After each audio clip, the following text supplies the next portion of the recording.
Sebelum mulai, saya mau share dulu sebetulnya mengenai nilai.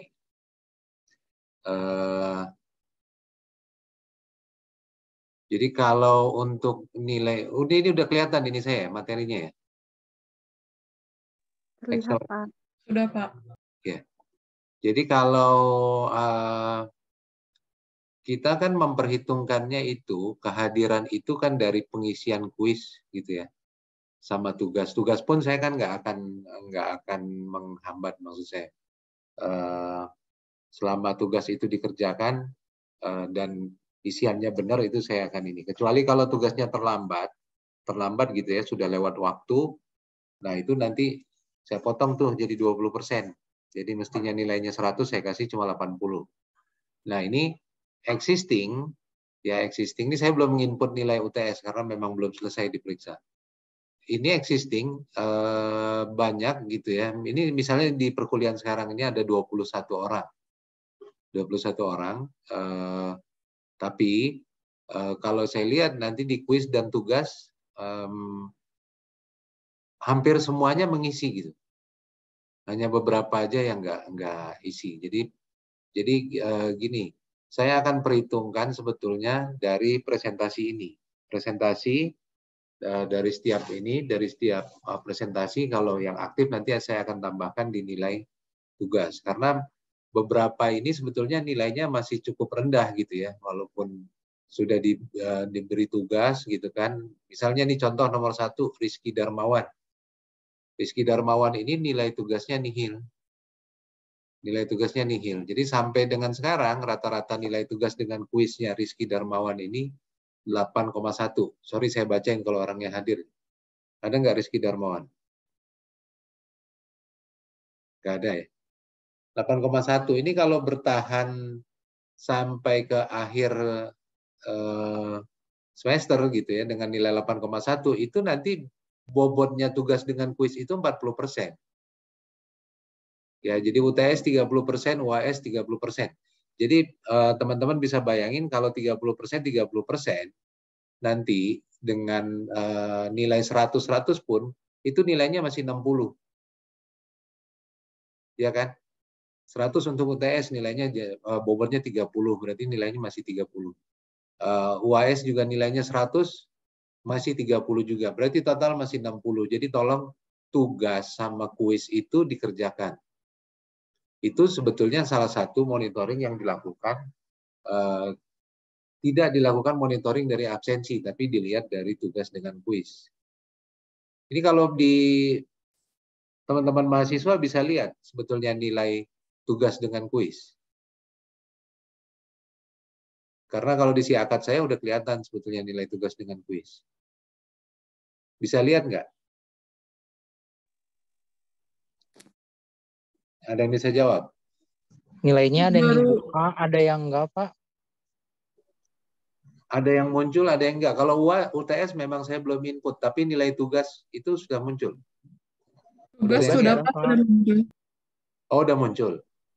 Ya, maksud saya kalau memang muncul, kalau kuisnya nggak muncul, Pak. Iya, kuisnya ada beberapa sesi yang nggak muncul, Pak. Oke. Sebenarnya semuanya ini di siakat sudah muncul tugas dengan kuis gitu ya. Ini nanti saya share aja nih file ini di sini. Saya share aja, silahkan lihat. Memang saya cuma download dari siakat gitu ya.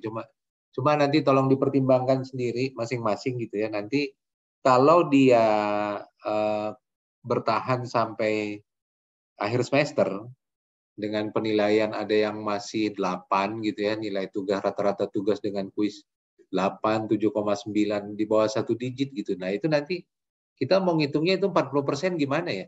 Maksud saya gitu loh. Mau ngitung 40% misalnya nilainya cuma rata-rata tugas dengan kuis itu cuma 10 misalnya gitu ya. Kan maksimumnya 100. Nilainya cuma 10, berarti kan kalau 40% dia cuma dapat 4. 40% dikali 10 kan 4 gitu ya. Jadi kalaupun UTS-nya nanti dapat 100, UAS-nya dapat 100, itu cuma 64. Itu yang bisa jadi mengulang gitu, yang bisa jadi mengulang atau harus ada remedial. Itu aja sih concern-nya. Jadi nanti file ini saya share di apa namanya? di sini. Nanti tolong dipertimbangkan aja ya nilainya masing-masing tuh bagaimana sudah sampai dengan posisi saat ini bagaimana gitu. Saya nggak mau nanti jadi banyak remedial karena nggak mengerjakan tugas dan tidak mengerjakan kuis. Gitu ya. Ada pertanyaan? Halo? Cukup, Pak. Cukup. Pak. Oke.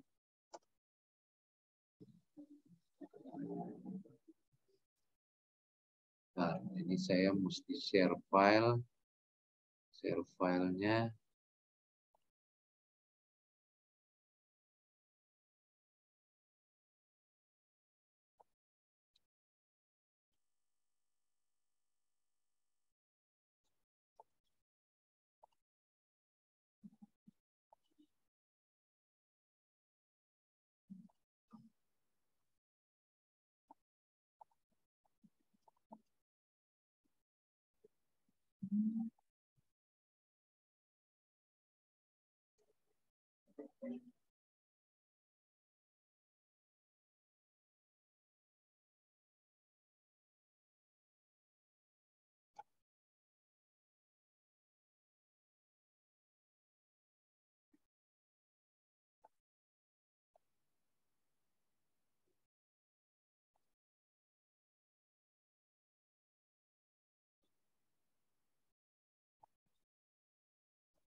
Oke, itu udah saya share di chat ya. Di chat. Silakan aja diambil, nanti dipertimbangkan aja sendiri. Saya memang belum nginput nilai UTS, tapi pertimbangkan juga nilai tugas dengan kuis, karena itu ada 40%. Ada 40% di situ. Ini kalau memang angkanya masih terlalu kecil, silakan ya di sisa setengah semester ini dilengkapi gitu. Oke.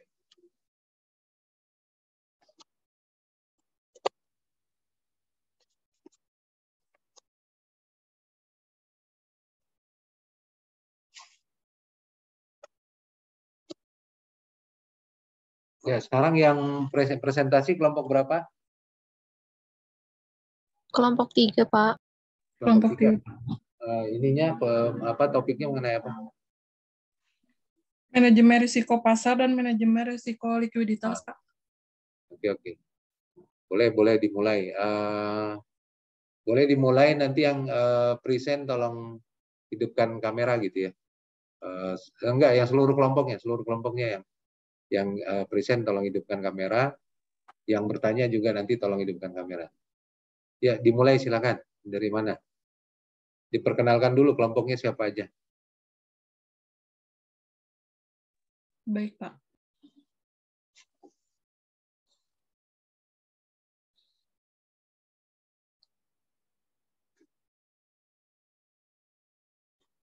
Sudah muncul belum, Pak? Sudah muncul.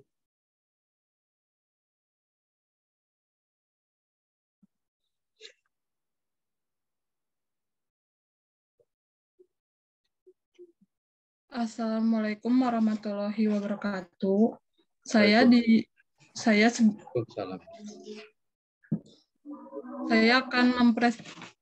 akan membuka presentasi ini dengan perkenalan dulu dan akan mempresentasikan manajemen risiko pasar dan manajemen risiko likuiditas. Adapun nama anggota kelompoknya ada Andini, ada Dilvania sebagai saya, ada Neng Rohmah, ada Fani Faujan, ada Febrianita, ada Fitri Endayani, ada Indah Rosalia, ada Makfira. Yang disebut namanya tolong sebut juga dong, hadir apa enggak orangnya gitu. Baik, Pak. Andini Mulai. Ada. Dilvania sebagai saya ya, Pak. Ya. Ada Neng Rohmah. Ada Teh. Ada Fani Faujan. Hadir Teh. Ada Febrianita. Ada Teh. Ada Indah Rosalia. Hadir.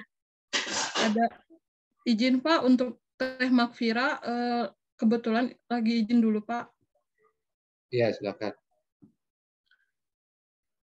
Ada Nanda. Hadir. Teh Sania. Ada Teh Sinta. Hadir. Teh Siti Nur Hanifah. Hadir. Ada Teddy Hamdani.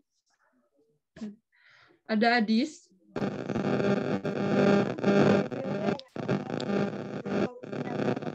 Pak, di sini saya mengizinkan ada beberapa orang yang tidak hadir di presentasi ini dikarenakan lagi bekerja, Pak. Iya, silakan. Lanjut aja.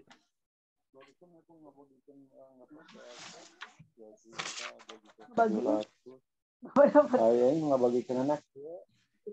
Ya, pertama-tama saya akan dimulai dengan pengertian dulu oleh Teh Fitri ya. Dipersilakan buat Teh Fitri.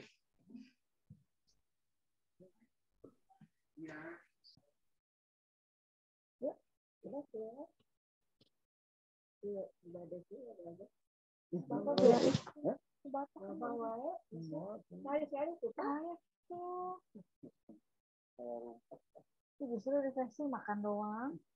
Pada kemana emang? Tidak mana-mana. Ayo tuh. Coba.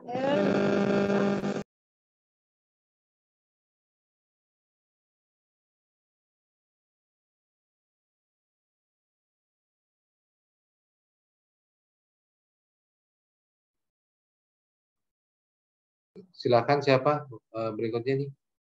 Ada Teh Fitri, Pak, akan menjelaskan pengertiannya.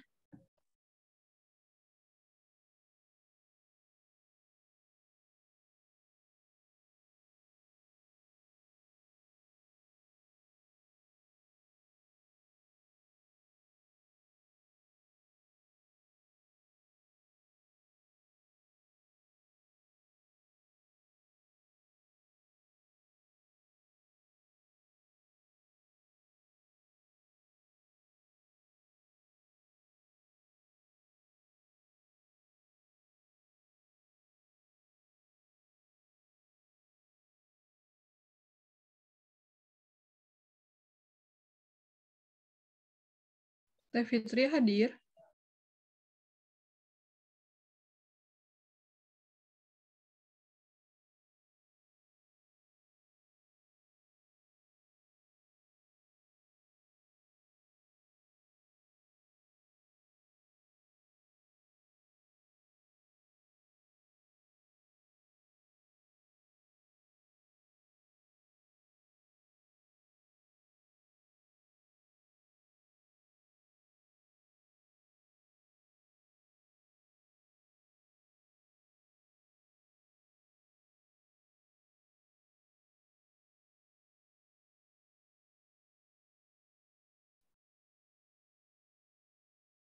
Ada Fitrinya?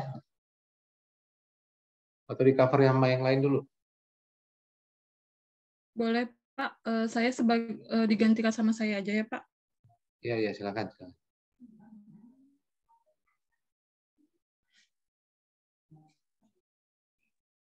Di sini saya akan menjelaskan tentang pengertian manajemen risiko pasar.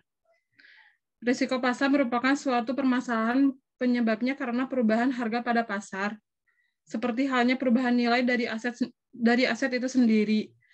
Risiko kerugian di dalam dan di luar neraca akibat perubahan harga pasar yang merugikan.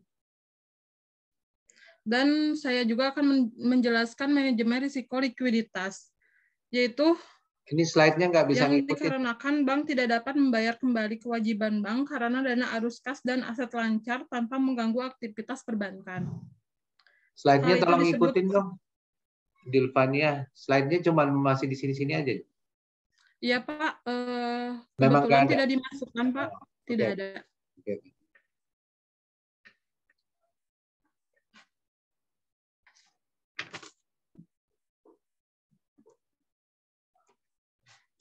Selanjutnya akan diteruskan oleh Febri Anita tentang faktor risiko pasar.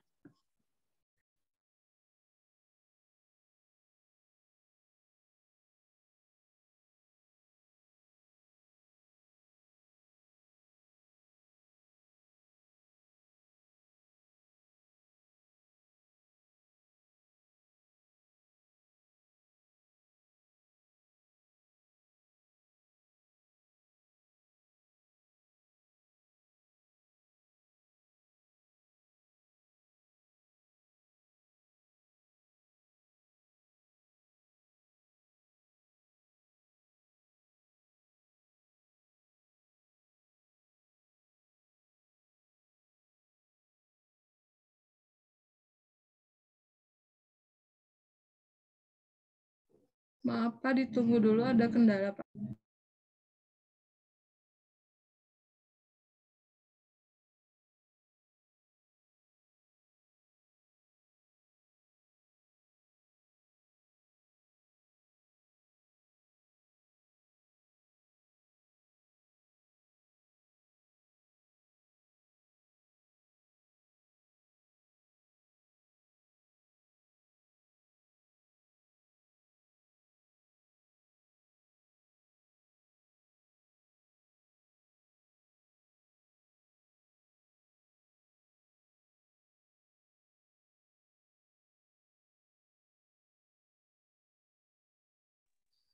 Teh punten yang faktor risiko pasar Siti Nuhanifah ya. Halo. Oke, Teh, boleh. Ya, di sini saya akan menjelaskan mengenai faktor risiko pasar. Yang pertama ada risiko suku bunga, yaitu risiko yang disebabkan atau yang diakibatkan karena perubahan harga instrumen keuangan dari posisi pembukuan transaksi atau trading book, atau perubahan posisi pembukuan backing book, nilai ekonomi bank karena perubahan suku bunga. Yang kedua ada risiko dalam nilai tukar, yaitu risiko yang ditimbulkan dari perubahan nilai akun, perdagangan, dan posisi rekening bank yang mana penyebabnya adalah perubahan nilai falas atau perubahan harga emas. Yang ketiga ada risiko komoditas, yaitu risiko yang disebabkan oleh perubahan harga instrumen keuangan pada posisi trading book atau rekening perdagangan dan backing book atau rekening bank akibat adanya perubahan komoditas. Yang keempat ada risiko ekuitas, yaitu risiko yang disebabkan oleh perubahan harga instrumen keuangan pada akun perdagangan dan posisi rekening bank akibat perubahan harga saham. Oke, udah Teh. Selanjutnya akan dibacakan oleh Teh Febrianita. Mau nyoba?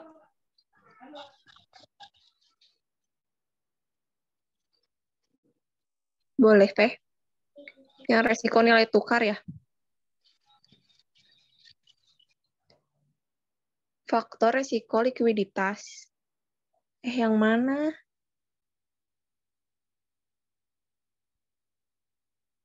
Faktor risiko likuiditas. Suatu risiko yang dikarenakan bank tidak dapat membayar kembali kewajiban bank karena dana arus kas dan aset lancar tanpa mengganggu aktivitas perbankan. Hal itu disebut risiko likuiditas. Jika tiba-tiba menarik dana dari nasabah, lembaga keuangan khususnya bank harus menyediakan cadangan. Akibat dari interaksi antara aset serta liabilitas yang dimiliki oleh perbankan, merupakan salah satu resiko yang diambil bank, yaitu resiko likuiditas. Hal itu bisa menjadi karena hal-hal berikut. Yang pertama, pada saat bank mempunyai komitmen pembiayaan dengan dana berjumlah besar, akan tetapi saat realisasinya lembaga tidak mempunyai dana yang mencukupi.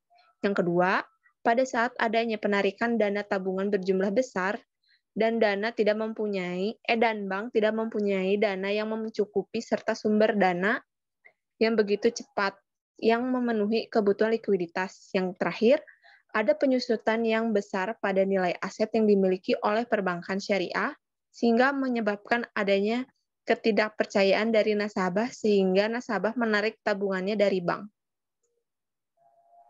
Selanjutnya akan dibacakan oleh Teh Andini.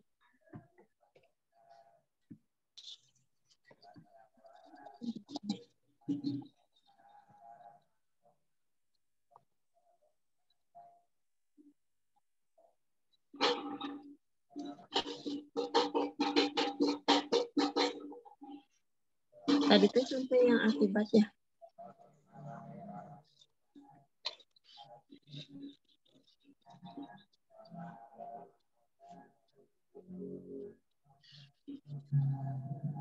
Akibat dari interaksi antara aset serta liabilitas yang dimiliki oleh perbankan merupakan salah satu resiko yang dialami bank, yaitu risiko likuiditas. Hal itu bisa terjadi karena hal-hal sebagai berikut. Pada saat bank mempunyai komitmen pembiayaan dengan dana berjumlah besar, akan tetapi saat realisasinya, lembaga tidak mempunyai dana yang mencukupi. Yang kedua, pada saat adanya penarikan dana tabungan berjumlah besar, dan bank tidak mempunyai dana yang menutupi serta sumber dana yang begitu cepat yang bisa memenuhi kebutuhan likuiditas. Yang terakhir, adanya peningkatan yang besar dan nilai aset yang dimiliki oleh perbankan syariah sehingga menyebabkan adanya ketidakpercayaan dari nasabah sehingga nasabah menarik tabungannya dari bank.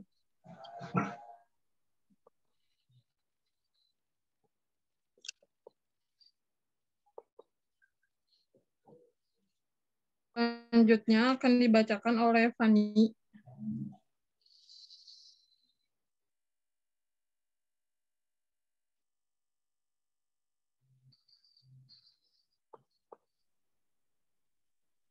Di sini ada pengukuran resiko. Untuk pengukuran resiko pasar yaitu resiko pasar sensitivitas dikali volatility. Yang kedua ada pengukuran risiko likuiditas, yaitu rasio likuiditas, profil maturitas, proyeksi arus kas, stress testing. Sini ada metode value at risk atau VAR. Di sini metode perhitungan risiko berdasarkan distribusi kerugian disebut VAR. Pada metode ini bisa dikatakan netral, serta bisa digunakan pada berbagai jenis risiko sebab kerugian bersifat bebas nilai. VAR menghitung nilai deviasi atau varians dari distribusi kerugian. Di sini secara umum dalam perbankan menggunakan persentil, yaitu dengan taraf signifikan 1%, 5%, atau bahkan 10%. Apabila semakin kecil persentilnya, maka semakin menjauh dari nilai rata-rata distribusinya, sehingga semakin besar nilai kerugian yang dihitung. Selanjutnya akan dibacakan oleh Teh Nanda.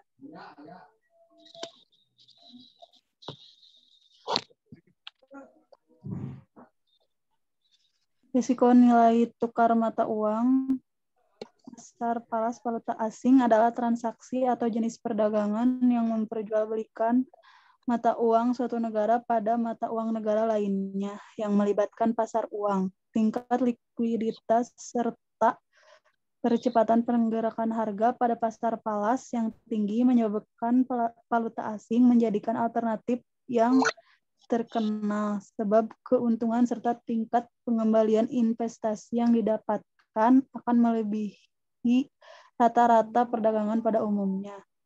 Faktor-faktor yang mempengaruhi kurs transaksi mata uang asing yaitu sebagai berikut. 1. Adanya jumlah aliran valuta asing, posisi BOP, inflasi, suku bunga, besarnya GDP, dan produk domestik bruto, kebijakan pemerintah, spekulasi, defisit current akun yang besar. Selanjutnya akan dibacakan oleh Teh Eneng.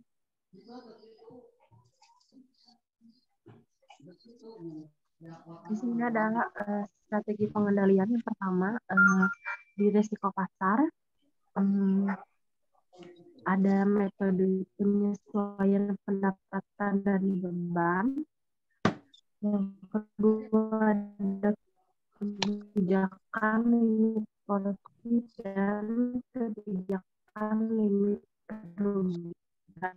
Kemudian pada resiko likuiditas ada pendanaan jangka panjang, yaitu penerbitan surat berharga jangka menengah, yaitu pemenuhan kebutuhan likuiditas melalui peningkatan dana pihak ketiga dengan cara menaikkan tingkat bunga deposito. Kemudian ada penjualan aset, ada diversifikasi sumber pendanaan, itu menyesuaikan periode jatuh tempo aset terhadap proyeksi kebutuhan likuiditas melalui penempatan pada lain. Selanjutnya akan dibacakan oleh Teh Indah.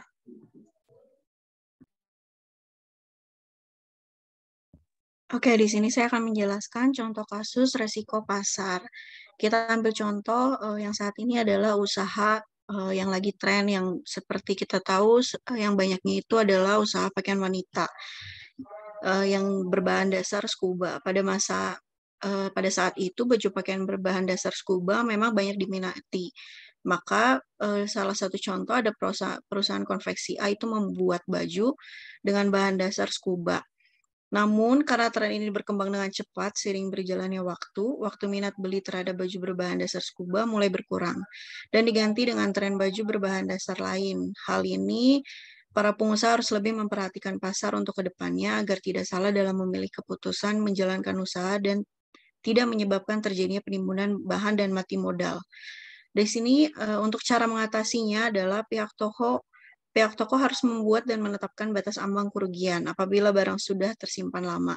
Dengan cara ini, kita dapat melihat perputaran modal. Dengan begitu pula, kita dapat membuat hal baru menggunakan bahan scuba tersebut. Contohnya, jika masih ada sisa, kita bisa buat aksesoris, sebagai gift setiap pembelian baju, atau sebagai aksesoris tambahan pada baju yang sudah ada. Sehingga lebih menarik perhatian peminat atau membuat promo menarik agar bisa dijual kembali pakaian yang berbahan scuba tersebut.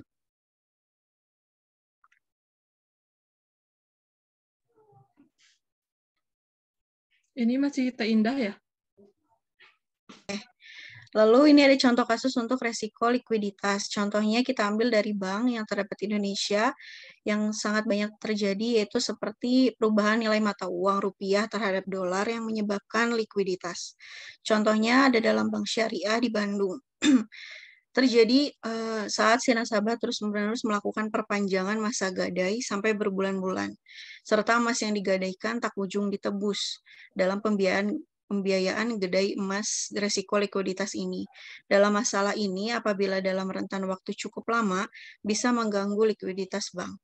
Untuk cara mengatasinya, pihak bank dapat melakukan konfirmasi kepada nasabah melalui telepon, SMS, ataupun WhatsApp jauh sebelum jatuh tempo agar nasabah dapat mempersiapkan keuangan untuk melakukan pembayaran. Namun jika nasabah belum juga membayar kewajibannya menjelang jatuh tempo, pihak bank dapat mengeluarkan surat peringatan dan menghubungi kembali nasabah di hari H ataupun lebih dari tanggal jatuh tempo. Jika hari H juga nasabah belum membayar, maka pihak bank harus mendatangi nasabah dan membicarakan kesulitan apa yang dialami nasabah dan memberikan solusinya. Selanjutnya ada Teh Sinta yang akan mempresentasikan kesimpulan. Kesimpulan, penerapan manajemen risiko harus didukung dengan cara pengelolaannya. Pengelolaan manajemen risiko pada bank dapat dilakukan dengan 4 cara, yaitu mengidentifikasi, mengukur, memantau, dan mengendalikan risiko walaupun terkadang masih terjadi kesalahan.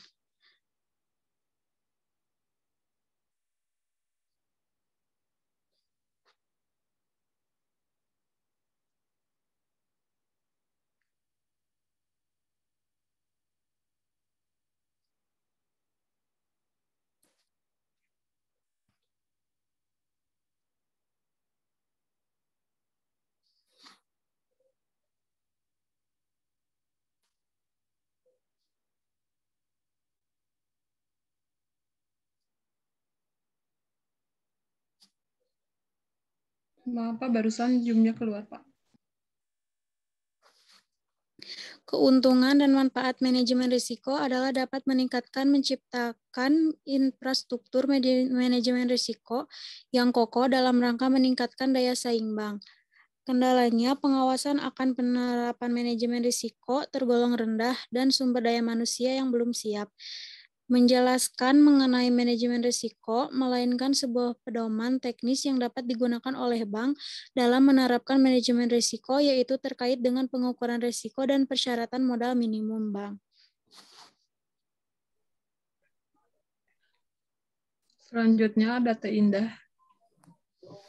Oke, di sini ada saran, yaitu pertama, Bank Indonesia sebagai regulator seharusnya dapat mengantisipasi dan memperketat pengawasan internal pihak bank, agar kelalaian menginput data debitur yang dilakukan oleh pegawai bank dapat dihindari.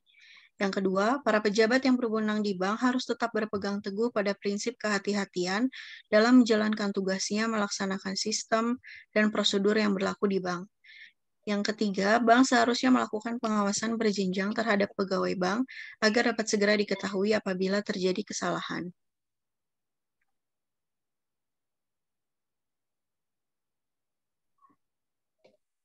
Ya, sekian. Terima kasih dari kelompok kami. Maaf bila ada kesalahan. Boleh jika ada pertanyaan.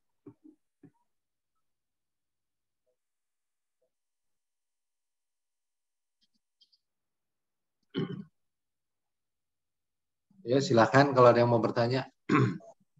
Izin bertanya, Pak. Iya, silakan. Izin bertanya ya, Teh, mengenai apakah penerapan manajemen risiko di bank konvensional dan penerapan manajemen risiko di bank syariah memiliki kesamaan atau berbeda? Apakah apa? Maaf. Apakah penerapan manajemen risiko bank di bank konvensional memiliki kesamaan dengan manajemen risiko di bank syariah? Ya nggak, intinya bank konvensional sama bank syariah itu penerapan manajemen risikonya sama apa enggak gitu. Kalau sama mohon dijelaskan, kalau enggak mohon dijelaskan juga. Terima kasih. Romia. Ini Romia. Ya, betul Teh, betul. Baik.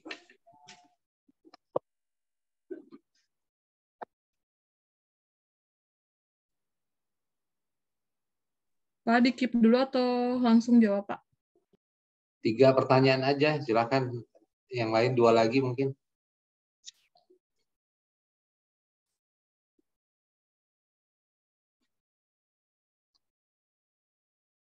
Ya, kalau nggak ada silakan dijawab dulu.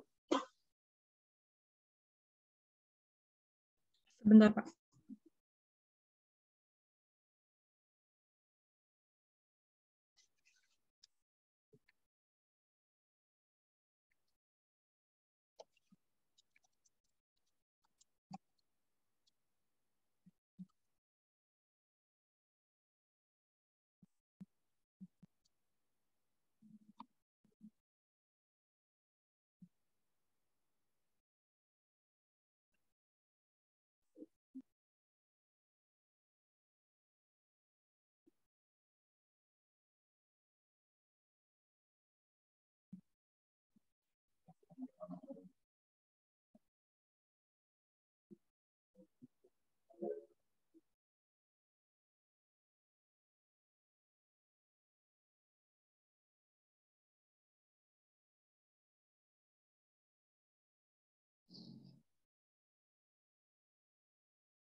Ayo, siapa yang mau jawab?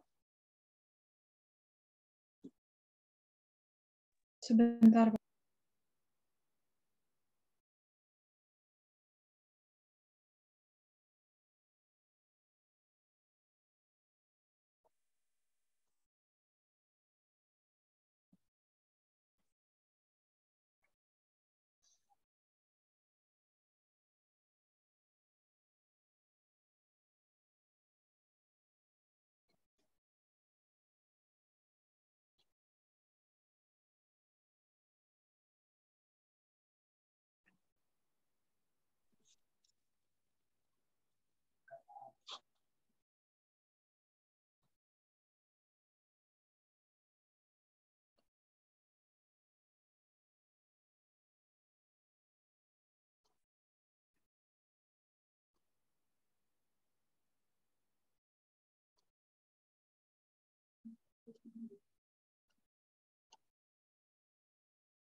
Andini izin jawab, Pak. Ya, silakan. Untuk perbedaannya, tidak ada perbedaan yang cukup signifikan antara bank syariah dan bank konvensional terkait dengan risiko. Pada dasarnya, risiko yang antara lain disebabkan oleh adanya publikasi negatif yang terkait dengan usaha bank atau persepsi negatif terhadap bank. Namun ada perbedaan antara bank syariah dan bank konvensional. Bisa dilihat dari kesepakatan formal yang berlaku. Dalam hal ini, bank konvensional umumnya melakukan perjanjian secara hukum nasional, sedangkan bank syariah melakukan akad dengan disertai oleh hukum Islam. Sekian, terima kasih. Untuk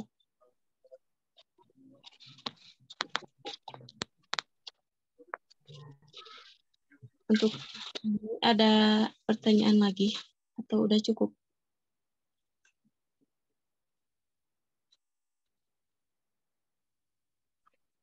Kang Rominya ada?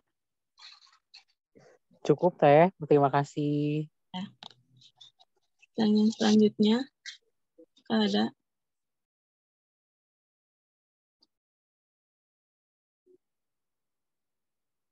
Ada lagi pertanyaan? Silakan.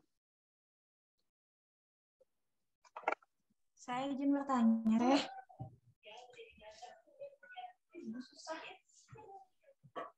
Ya, silakan. Bagaimana atau faktor apa saja faktor yang mempengaruhi likuiditas dalam suatu bank?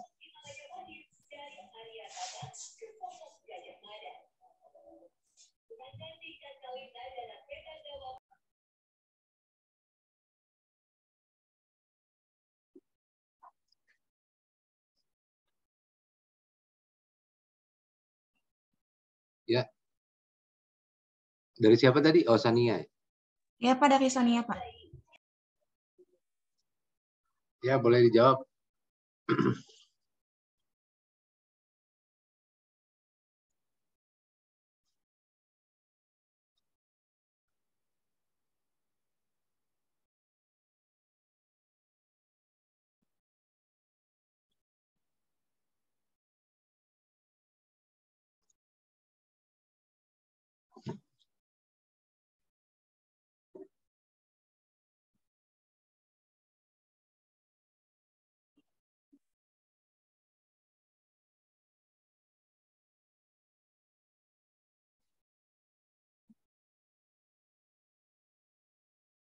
Saya izin menjawab dari Tesonia.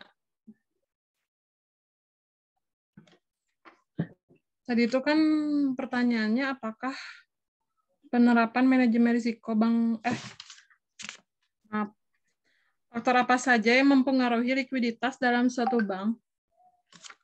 Jadi ada dua faktor, Teh. Yang pertama ada volatilitas dana simpanan nasabah dan faktor pembiayaan atau investasi yang dilakukan. Sekian. Gimana, Teh?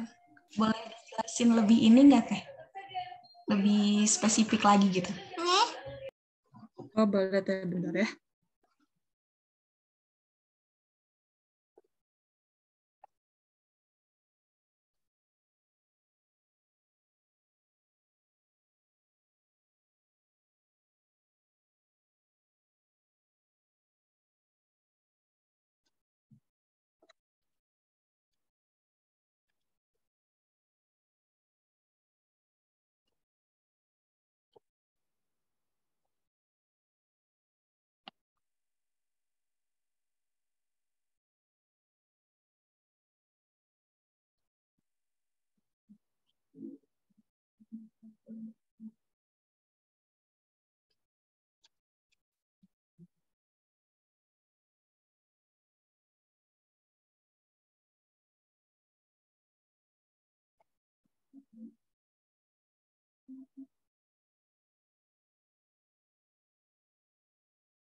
Bisa? Ada yang bisa jawab?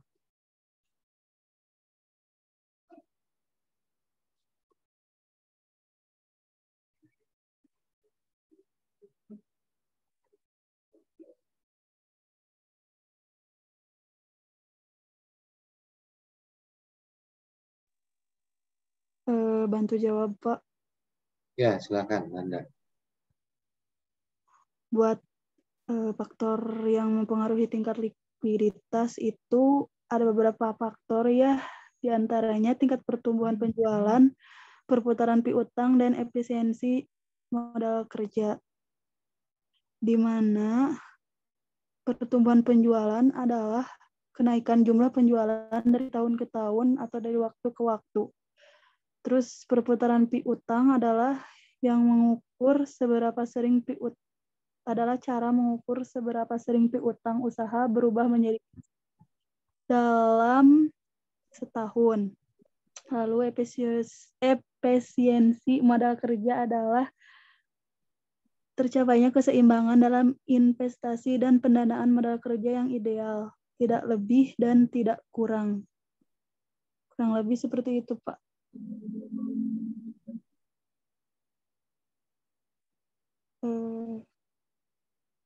Gimana Teh Sonia? Cukup Teh, terima kasih.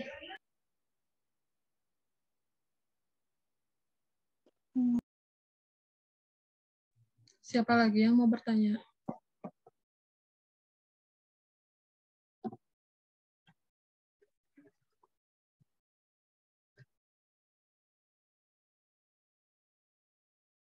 Oke, kalau nggak ada, kita plus ya buat kelompok 3 ya. Terima kasih banyak atas presentasinya. Saya mau tanggapi sekaligus menjawab yang 2 pertanyaan tadi tuh, melengkapi gitu ya, melengkapi. Tolong balik ke slide-nya dong, dari halaman-halaman terakhir tuh, yang tadi, yang risiko pasar, case risiko pasar, bisa ditayangin.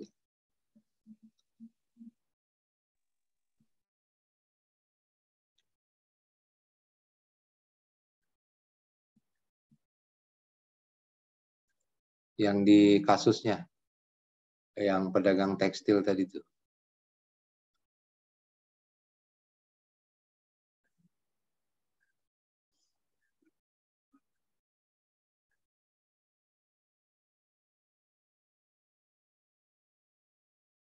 Nah, ini. Muncul. Ya, udah muncul. Sorry. Ya, makasih. Jadi gini, kita ini sedang dalam perkuliahan mengenai manajemen risiko bank. Ingat kan, perkuliahannya kan itu ya topiknya. Terus yang dimaksud dengan risiko pasar di situ tolong dibaca lagi gitu ya. Jadi yang dimaksud dengan risiko pasar itu lebih ke pasar di pasar keuangan gitu. Jadi kalau kita ini cerita apa ya? Ini bukan yang likuiditas, yang satu lagi tadi yang pedagang apa itu? Sebelum kasus sebelum yang likuiditas tadi. Satu lagi. Nah, ini. Nah, ini kalau sebetulnya kalau ini udah masuk ke sektor real, maksud saya perdagangan pakaian gitu. Jadi contoh case yang ini sebetulnya kurang tepat. Memang saya paham di tugas kelompok 3 ini mungkin agak kesulitan mencari case-nya. Tapi kalau teman-teman ngelihat di materi, di beberapa materi yang saya kasih, di soft copy-nya itu ada. Gitu ya contoh jadi dari risiko pasar. Jadi risiko pasar itu lebih ke sebetulnya karena pergerakan pasar. Pasarnya itu pasar apa? Pasarnya pasar keuangan. Di mana bank itu beroperasi gitu kan. Jadi di pasar keuangan itu apa saja faktor market yang bergerak. Ini di luar kemampuan bank sendiri sebetulnya. Seperti kenaikan suku bunga, ada perubahan kurs, lalu ada perubahan komoditas gitu ya. Perubahan komoditas, perubahan harga komoditas. Itu pun kalau banknya memang berinvestasi di komoditas itu gitu. Jadi kalau dia nggak berinvestasi di komoditas itu mungkin nggak akan terdampak terhadap itu ya, terhadap banknya gitu. Jadi contoh case yang pertama ini sebetulnya kurang tepat gitu. Jadi tolong dipelajarin lagi bahwa kita ini membahas risiko pasar. Sedangkan pasar yang dimaksud itu lebih ke pasar keuangan di mana bank itu berada. Gitu. Jadi berbeda dengan pasar di sektor real. Kalau pasar di sektor keuangan itu, ya itu antara lain faktor suku bunga, lalu ada perubahan kurs gitu ya. Dan tadi sebab-sebabnya sudah dijelaskan di slide-slide sebelumnya. Dan coba next ke slide berikutnya, contoh case yang kedua. Nah ini likuiditas, ini mungkin tepat gitu ya. Ini mungkin lebih tepat gitu contoh kasusnya dibanding yang tadi, yang perdagangan pakaian. Memang dalam kasus bank syariah itu menerima emas gitu ya untuk gadai. Sebetulnya ada risiko likuiditas di situ. Karena emas itu sifatnya fisik gitu ya. Tapi mungkin lebih tepat kalau kita nggak menyebut hanya di Bandung. Gitu. Mungkin secara banknya keseluruhan. Memang agak sulit kita mencari case. Saya sadar ini agak sulit mencari case mengenai risiko pasar gitu. Jadi ini mungkin lebih tepat, memang impact-nya kecil, tapi saya kasih contoh begini, ada di beberapa materi sebelumnya,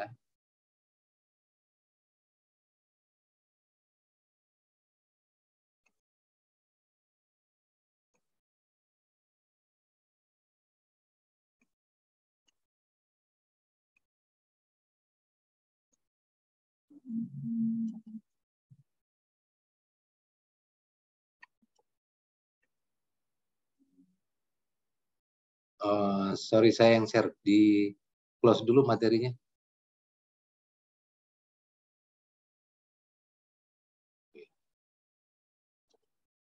Nah ini ada penjelasan yang lebih ringkas gitu ya di materi sertifikasi manajemen risiko. Bahwa risiko pasar itu adalah, ini udah muncul materi saya. Udah Pak. Kerugian karena pergerakan baik dari sisi on balance sheet dari bank itu ataupun off balance sheet. Jadi off balance sheet itu maksudnya gini, teman-teman. Ada kita kalau kita belajar akuntansi itu ada pencatatan, ada semuanya itu neraca itu sebetulnya on balance sheet. Semua dicatat di neraca. Neraca itu on balance sheet. Jadi tercatat secara real, misalnya mengenai uang kas tidak hanya untuk bank, tapi dimanapun gitu ya, mengenai stok, inventory, lalu aktiva tetap gitu, hutang, itu on balance sheet yang real.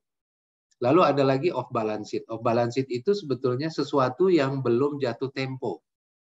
Misalnya begini, bank memberikan limit kredit kepada seorang debitur misalnya 1 miliar. Tapi debiturnya ini masih menarik hanya 200 juta. Jadi ada 800 juta lagi limit kreditnya yang belum digunakan gitu ya.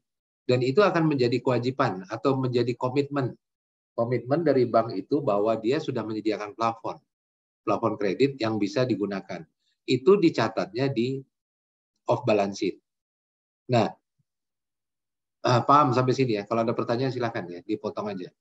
Nah, antara on balance sheet maupun off balance sheet itu berpengaruh, sama-sama memiliki resiko. Sama-sama memiliki resiko, misalnya kejadian dalam terjadinya kenaikan suku bunga, gitu ya. Misalnya dalam kejadian kenaikan suku bunga. Misal satu bank ini dalam sederhananya gini, bank ini punya fungsi sebagai intermediasi. Dia menyalurkan kredit dan dia menerima dana.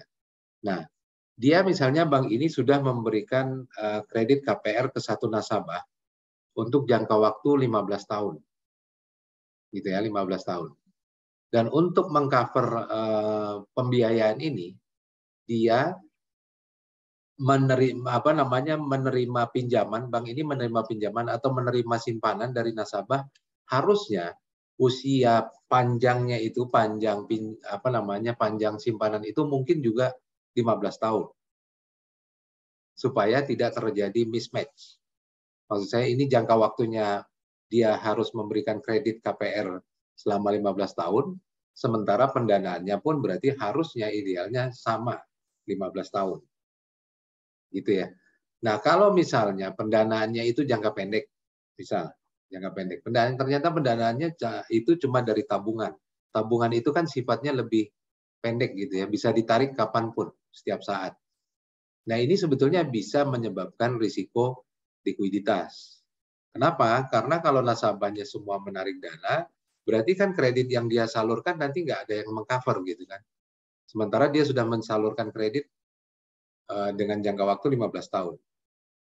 Dengan base-nya dari tabungan. Sementara ternyata tabungannya ditarik. Berarti banknya kan harus mencari sumber lain gitu ya untuk menutup kewajiban dia untuk KPR itu. Nah, itu ada risiko likuiditas. Gitu juga misalnya risiko pasar yang terjadi, misalnya kenaikan suku bunga. Kenaikan suku bunga misalnya gini, banknya ini punya idle money gitu ya. Idle money dia supaya efektif dia akan tempatkan misalnya di obligasi. Saya sempat contohkan kemarin obligasi. Nah, obligasi ini sifatnya sensitif terhadap kenaikan suku bunga. Jadi obligasi misalnya begini. Ada obligasi yang berjanji akan membayar dengan bunga 6% setahun. Setahun dia janji dengan bunga 6%. Ternyata dalam perjalanannya suku bunga di pasar itu naik jadi 10% misalnya. Suku bunga pasar ternyata 10%. Sementara obligasinya hanya memberikan pengembalian 6%. Berarti sebelum obligasi itu jatuh tempo nilainya akan turun. Nah, ini adalah contoh dari market risk. Jadi karena ada perubahan faktor-faktor di pasar yang cukup menimbulkan risiko bagi bank itu. Kenapa? Karena nilai investasinya akan turun. Ini paham sampai sini ya? Ada pertanyaan nggak? Jadi bank itu akan selalu sebetulnya terpapar risiko. Karena antara komponen aset, aktiva di sebelah kiri neraca, dan komponen liabilitas di sebelah kanan neraca, itu selalu berkaitan. Justru itulah ada manajemen risiko. Jadi kalau terjadi risiko-risiko yang muncul, banknya dinilai memiliki modal yang cukup untuk menutup kerugian dari risiko-risiko ini. Contoh tadi, tiba-tiba ternyata dia memberi pembiayaan KPR untuk jangka waktu 15 tahun dengan cover dari dana tabungan, ternyata tabungannya ditarik. Nah, ini kan sebetulnya beresiko untuk banknya itu. Terjadi mismatch antara asetnya itu berupa kredit yang diberikan dengan liabilitas. Liabilitasnya itu yaitu dana dari masyarakat yang dihimpun. Ternyata dananya ditarik. Berarti dia harus mengcover ini. Mengcover ini dengan apa? Misalnya dengan dana mahal, membeli di pasar gitu ya, mencari di pasar untuk mengcover risiko itu. Nah, ini akan menjadi biaya dan menyebabkan kerugian bagi bank itu. Itu ini yang maksud saya, ini contoh. Sebetulnya di materi yang modul BSMR ini ada contoh. Silakan aja digunakan ya. Yang penting buat saya itu pemahaman mengenai hal itu. Lalu saya ada pertanyaan sampai sini. Pak izin bertanya. Ya, silakan. Jadi, harusnya kalau misalnya sama dengan Bapak contoh kasusnya nggak apa-apa, Pak? Sama kayak materi Bapak gitu. Ya, maksud saya gini, kalau memang kita udah browsing, udah kemana gitu ya, cari kasus, dan nggak ketemu ya silakan aja. Kalau memang saya paham nih yang sebetulnya nih, resiko pasar ini agak susah mencari case-nya. Tapi sebetulnya kalau kita mau cari ada. Akan ada jurnal-jurnal dari jurnal-jurnal ilmiah yang memuat hal itu. Tapi silakan aja kalau memang nggak ada. Jadi mohon dipelajari sebetulnya kalau kita mau presentasi itu kita sudah paham maksudnya apa gitu. Maksud dari materi itu apa, dan tolong dilihat gitu contoh-contohnya sebetulnya ada semua di sini gitu ya yang dimaksud dengan risiko pasar. Lalu saya tadi pertanyaan Romi, apakah ada perbedaan manajemen risiko antara di bank konvensional dengan di bank syariah? Sebetulnya kalau kita lihat dari fungsinya sebagai intermediasi, bank konvensional maupun bank syariah akan menghadapi risiko yang sama, relatif sama, gitu ya, relatif sama. Apakah dia akan menghadapi risiko pasar bank syariah pun ada gitu. Jadi pasar bank syariah itu ada maksudnya mereka juga punya pinjaman antar bank, gitu ya, di bank syariah juga punya pinjaman uang antar bank, dan mereka juga menghadapi risiko likuiditas, mereka juga menghadapi risiko kredit, gitu. Memang secara perjanjian mungkin berbeda.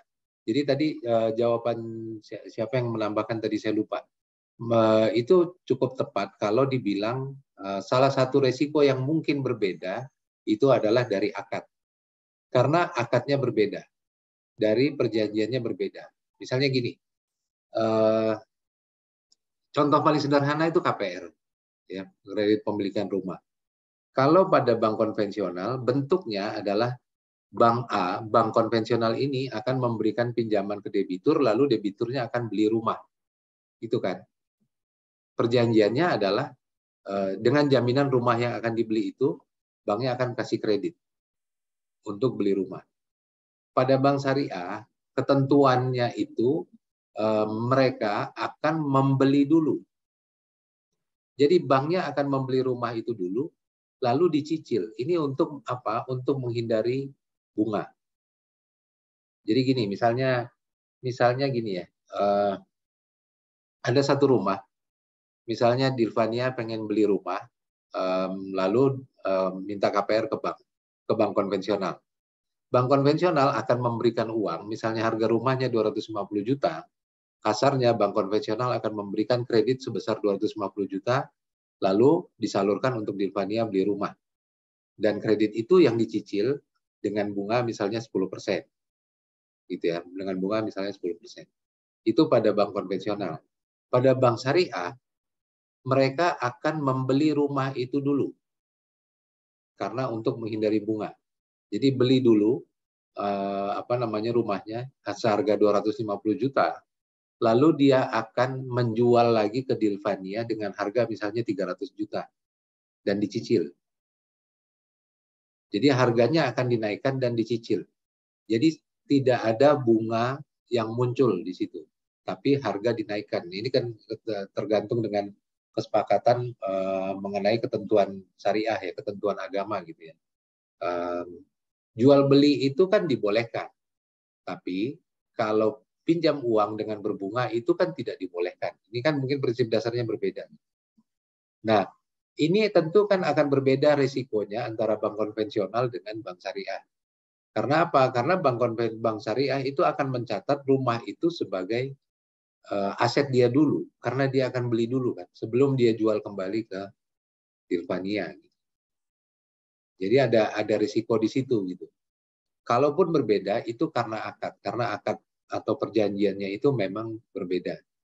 Lalu contoh lain, bank syariah juga akan memberikan sistemnya itu bagi hasil.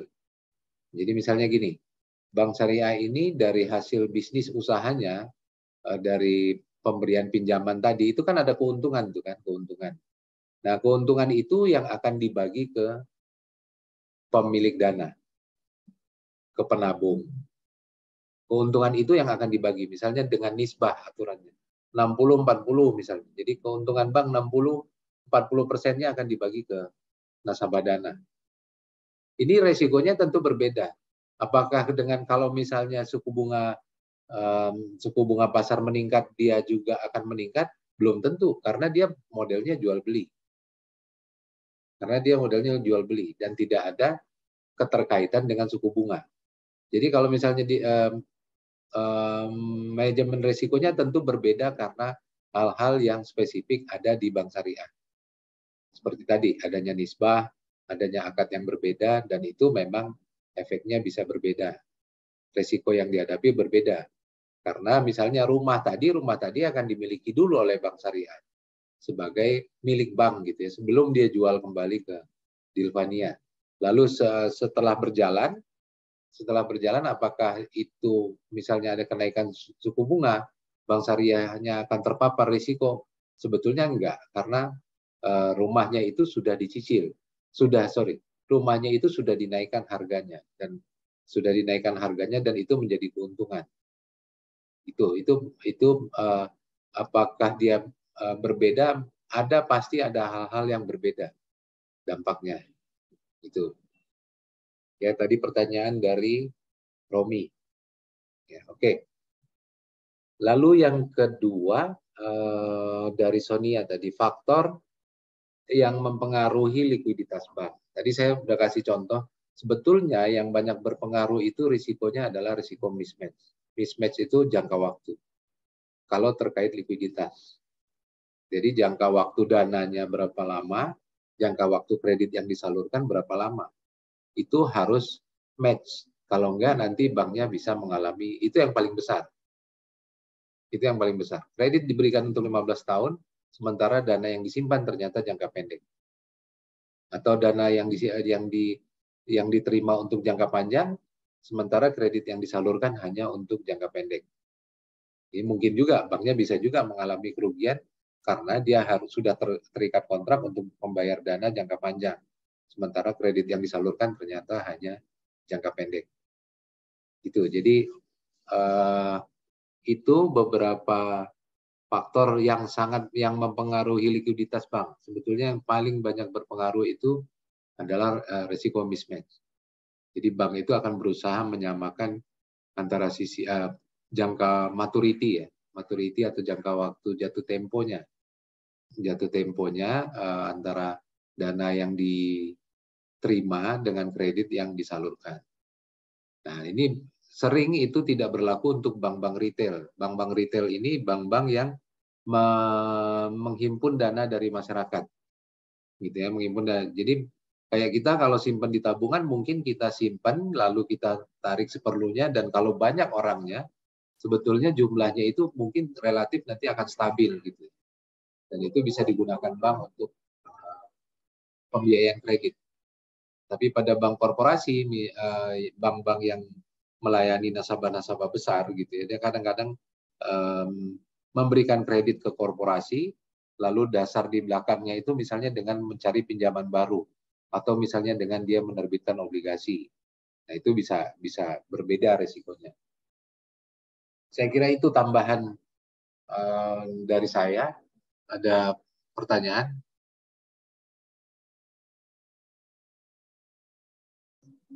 Silakan. Atau ada yang belum jelas? Jadi tolong dibedakan sebetulnya antara manajemen risiko bank dengan manajemen risiko dari secara umum gitu ya. Karena memang risikonya berbeda, risiko yang dihadapi berbeda. Kalau ada risiko pasar, sebetulnya lebih tepatnya itu ke pasar keuangan. Bukan pasar di sektor real tadi seperti di perdagangan.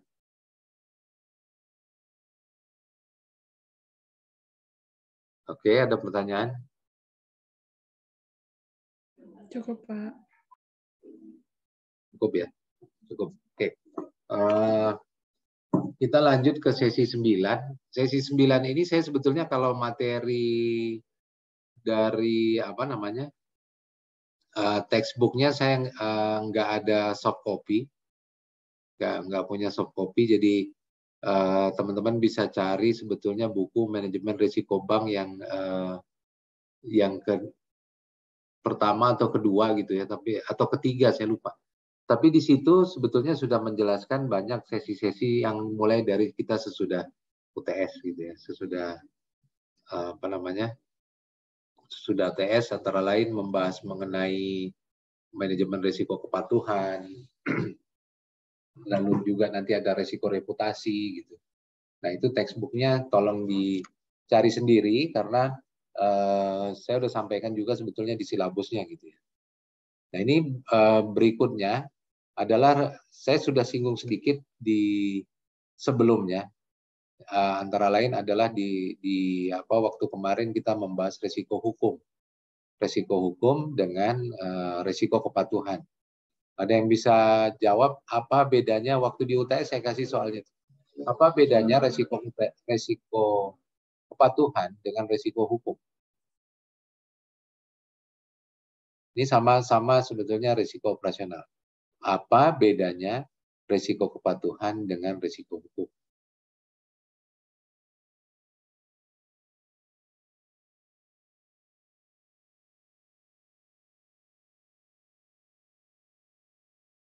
Silakan.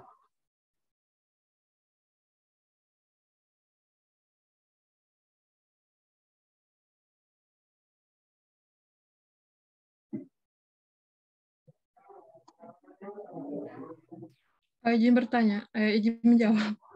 Ya, ya. Perbedaannya kalau risiko kepatuhan yaitu suatu perusahaan yang tidak mematuhi perundang-undangan. Kalau misalkan risiko hukum yaitu risiko akibat tuntutan hukum atau kelemahan aspek yuridis, bukan Pak? Ya, betul. Betul. Jadi bedanya itu antara risiko hukum karena dia melanggar aspek yuridis sehingga bisa terjadi potensi tuntutan hukum gitu ya yang muncul. Misalnya begini, pelanggaran dari perjanjian gitu ya, kan bank itu misalnya terikat dengan kerahasiaan bank bahwa dia tidak boleh menyampaikan saldo nasabah dana, nasabah funding penyimpan di bank dia kepada pihak lain gitu ya, pada pihak lain. Itu kan termasuk rahasia bank dan itu sudah terikat di perjanjian. Kalau dia misalnya sampai bocor ke orang lain gitu ya, selain pihak yang disepakati oleh penyimpan, maka itu bisa terjadi adanya tuntutan gitu. Itu risiko hukum. Sementara kalau kepatuhan ini lebih ke kepatuhan terhadap bukan cuma undang-undang, tapi juga dengan peraturan. Jadi bank itu sebetulnya adalah industri yang sangat diatur, gitu ya. Highly regulated. Jadi ada regulatornya. Dan itu impact-nya bisa sampai dicabut izin beroperasi gitu ya. Sampai dicabut izin beroperasi. Nah itu ada di risiko kepatuhan. Jadi misalnya begini, risiko kepatuhan bahwa bank itu dari regulator, dari OJK misalnya atau dari BI harus menyampaikan laporan bank umum setiap bulan dengan catatan begini. Yang harus dipenuhi kriterianya laporan bank umum itu ABCD. Kalau dia tidak penuhi, maka banknya bisa dikenakan denda. Gitu ya. Itu termasuk di risiko kepatuhan. Jadi kepatuhan terhadap undang-undang atau kepatuhan terhadap peraturan yang diberlakukan untuk bank, gitu ya. Itu bedanya. Jadi betul tuh tadi jawaban Dilvania ya. Oke. Nah ini risiko kepatuhan merupakan risiko yang disebabkan bank tidak mematuhi atau tidak melaksanakan peraturan perundang-undangan dan ketentuan yang lain. Ketentuan yang lain ini dari mana? Umumnya dari regulator. Regulator itu siapa? Bisa Bank Indonesia, bisa Otoritas Jasa Keuangan, gitu ya, atau OJK. Mereka yang selalu menentukan, memberikan regulasi-regulasi untuk menjaga kesehatan bank. Dan kalau dilanggar, maka sanksinya macam-macam, mulai dari denda sampai dengan dicabut izin usahanya.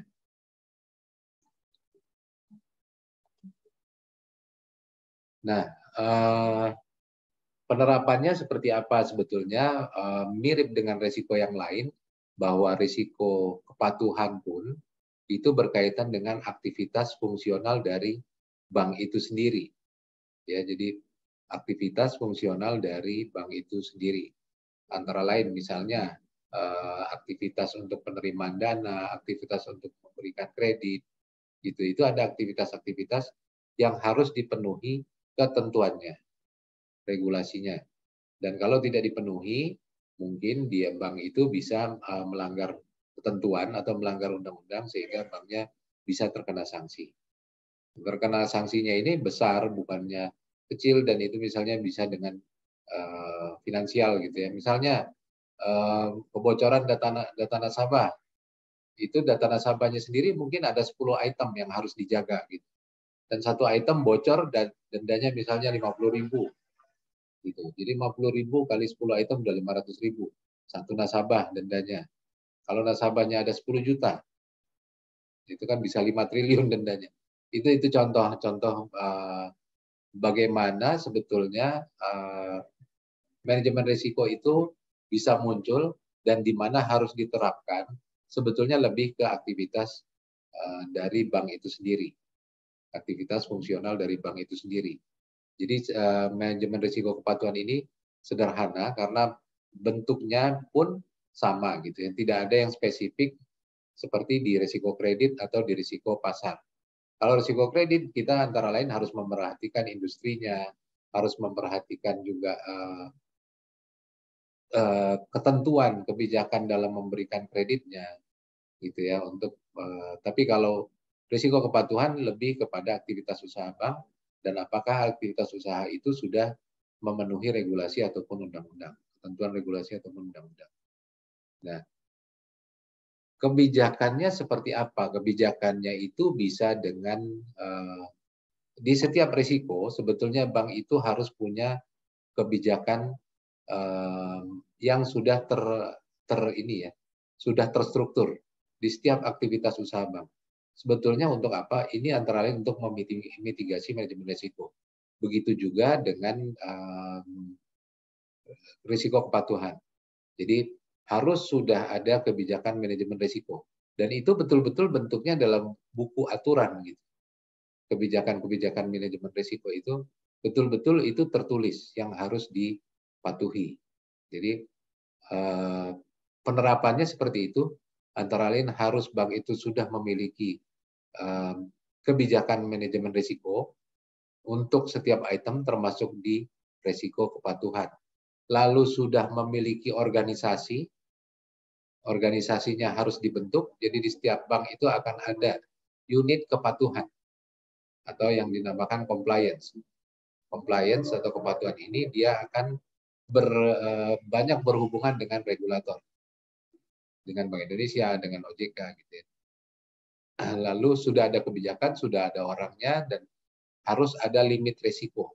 Limit risiko yang boleh, yang bisa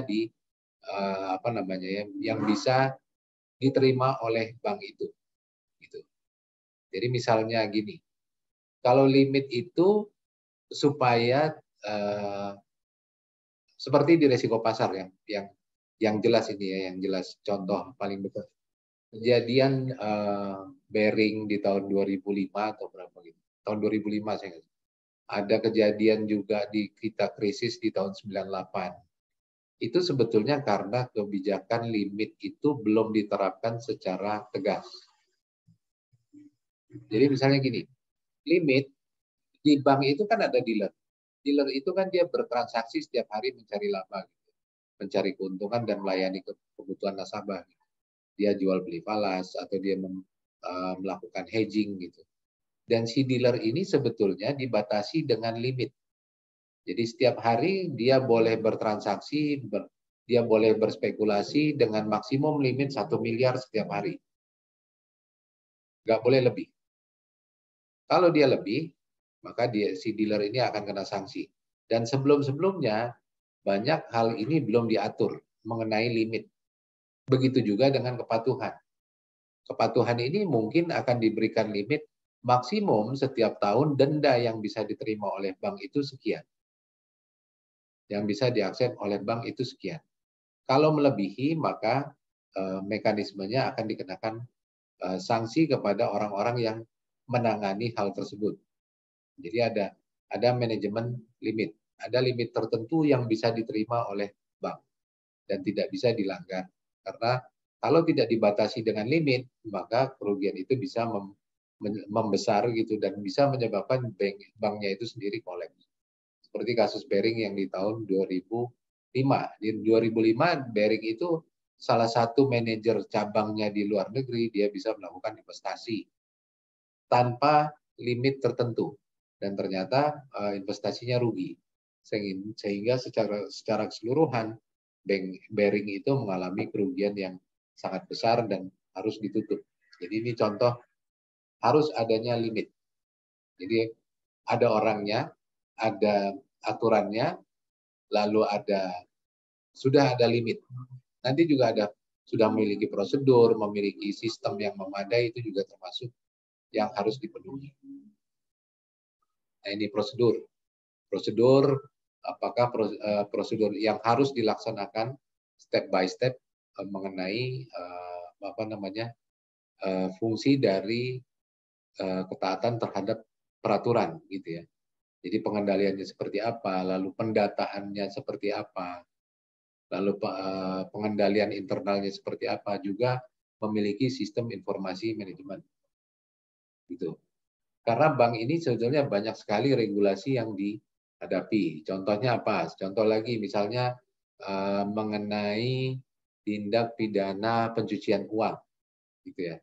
Bank itu akan menyampaikan secara reguler hal-hal yang diminta oleh PPATK, walaupun sifatnya itu rahasia dan tidak dibuka. Jadi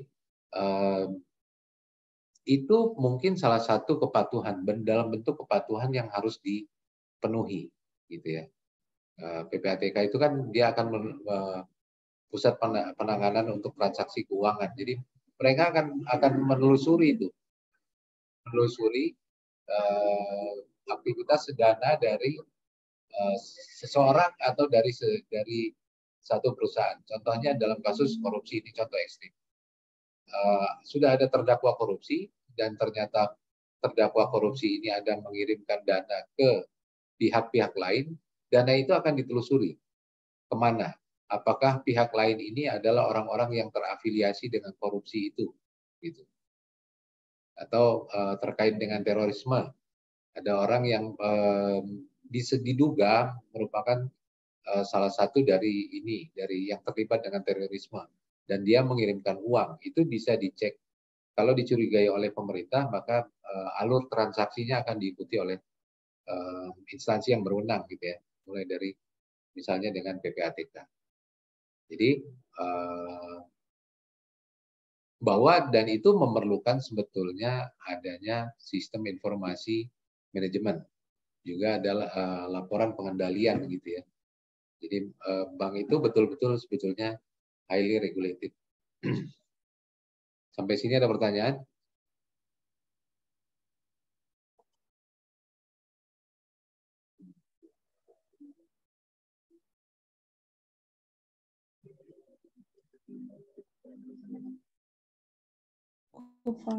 Cukup, Pak. Ya. Begitu juga dengan sumber daya, harus ada orangnya, gitu ya, harus ada orangnya. Adanya SDM, bahwa orang-orang ini juga memiliki kapabilitas, sudah memiliki program pelatihan, sudah mendapatkan kompensasi yang cukup, sudah memiliki pemahaman rencana usaha, juga toleransi risiko, gitu ya, toleransi risiko. Jadi ini salah satu faktor lain. Hampir di seluruh manajemen risiko itu memiliki ketentuan yang harus dipenuhi. Ada orangnya sudah tercukupi, orangnya sudah terlatih, memiliki kebijakan, lalu ada peran dari direksi, memiliki sistem informasi manajemen. Hampir semua di manajemen risiko akan memerlukan hal-hal seperti ini. Nah, di bank itu juga ada sebetulnya satuan kerja manajemen risiko. Ini termasuk juga dia menangani kepatuhan. Ya, jadi satuan kerja manajemen risiko ini biasanya terpisah dari operasional. Jadi berbeda, jadi dia mungkin di bawah direktur langsung kedudukannya, tapi dia tidak di bawah unit bisnis tertentu, karena sifatnya dia adalah untuk memantau, gitu ya, memeriksa aktivitas dari bank. Gitu ya. Ini sistem pengendaliannya, jadi harus ada satuan kerja manajemen risiko. Keberadaan sistem yang akurat, sistemnya memiliki integritas laporan, gitu ya, dan sehingga banknya bisa memenuhi ketentuan dengan responsif.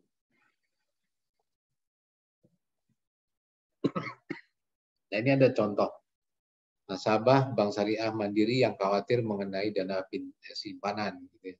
Di mana di dalam kasus ini ada 3 pimpinan cabang Bank Syariah Mandiri cabang Bogor terkait kasus kredit fiktif, gitu ya. Dan ini menjadi kekhawatiran bagi nasabah dananya, nasabah penyimpan, gitu ya, karena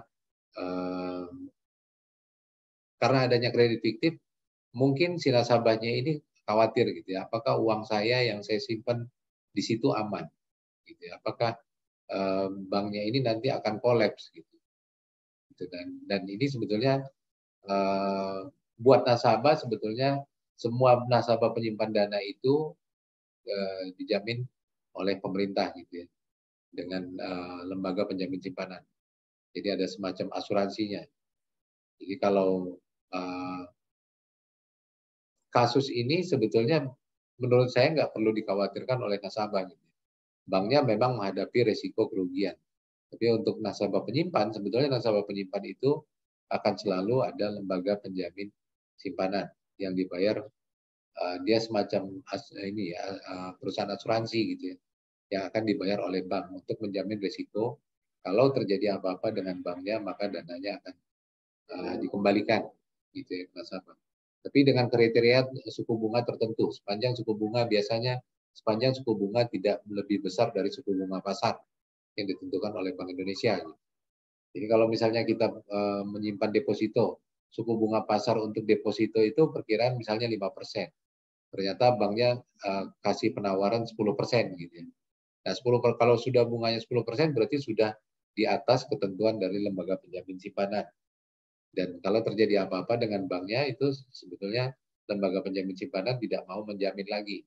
Kalau bunganya itu sudah di atas ketentuan. Biasanya batasannya cukup.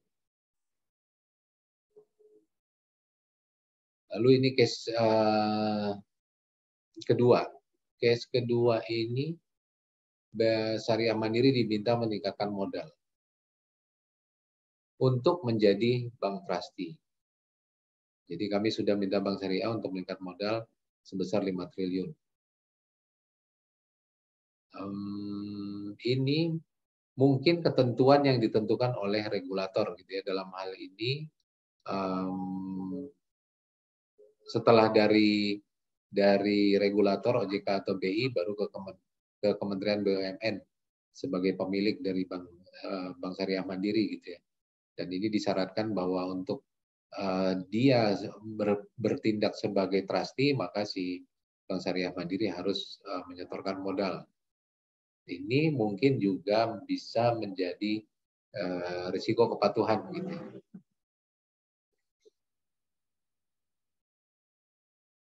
Ya. Saya kira itu sebetulnya untuk hari ini. Ada pertanyaan dari teman mengenai manajemen risiko kepatuhan?